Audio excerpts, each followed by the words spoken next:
सुप्रभात पिलाने आज ऑनलाइन शिक्षादान पुणी थे तुम स्वागत।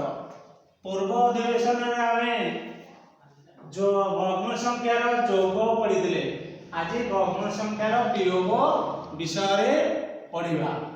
अच्छा, सुमन जन्मदिन ता माँ गोटे पिठा करथिले।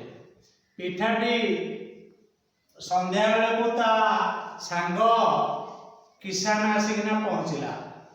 तेणु सुमन कौन कला ना ता पिठार 4/5 रु 1/5 सुमन को देदेला। ता पाखरे आउ पूरा पिठार केते अंश रहिला। अच्छा, ठीक अछि पिला माने एडे अछि थिला केते ना 5 भाग रु 4 भाग थिला। एठे ताकू देला केते गला 5 भाग रु 1 भाग ये गला आ रहिला केते ना 5 भाग रु 3 भाग रहिला। अच्छा, आमे पूर्वरु आलोचना करथिले एई चित्रटी को आमे होजी देखिबा। एथिरो आमे स्पष्ट जानि परिबा जे 4/5 थिला 1/5 गला।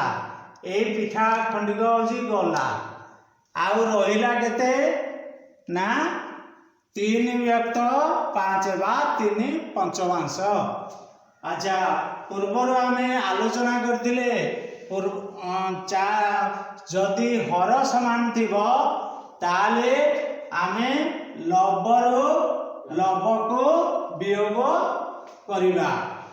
ताले देख 4/5 वियोग 1/5 समान हैला 3/5 अर्थ 3/5। अच्छा, एइटे उठी मु आउ उठी चित्र तुम पाई देइजी। अच्छा, एटे केते भाग हेजी? ठीक अछि, ये हेजी 4 भाग। 4 भाग रु गोटे भाग मु मधरो नहीं जीवी। गोटे भाग मधरो नहीं गली आ रहिला केते भाग को ना 3 भाग। एइटे केते भाग हला 2 भाग। ताले एइटे हमें कोन लिखिया ना 3/4 एठो गला गोटे भाग 1/4 रहिला आ केते ना 2/4। ठीक अछि। अच्छा, आउ मु सही परि तुमको आउ टे देखि वियोग करिया पई। देखो 3/4 वियोग 2/4 एटे केते हबो?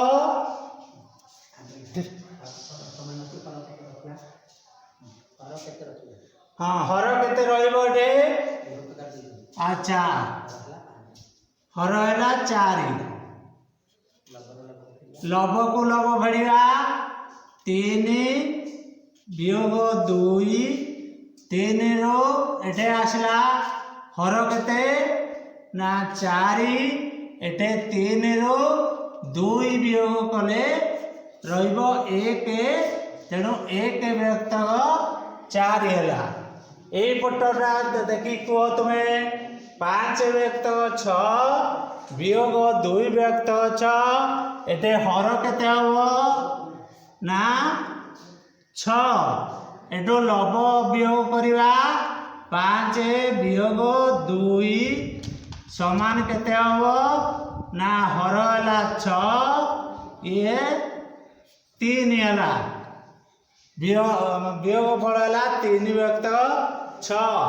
तापरे देखो आउ गोटे देजी ना 3/4 वियोग 2/4 थिला गला केते 3 वियोग फल ये वियोग 2 ये हैला 4 हर समान हैला 1/4।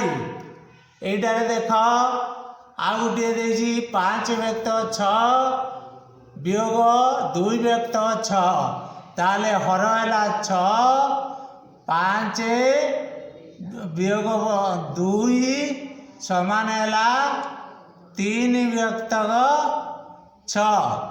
ठीक अच्छी आज यही अधिवेशन रे तुमको एतिक रोची तुम्हें घरे यार अभ्यास कार्य कर आज तुम मानू बहुत बहुत धन्यवाद।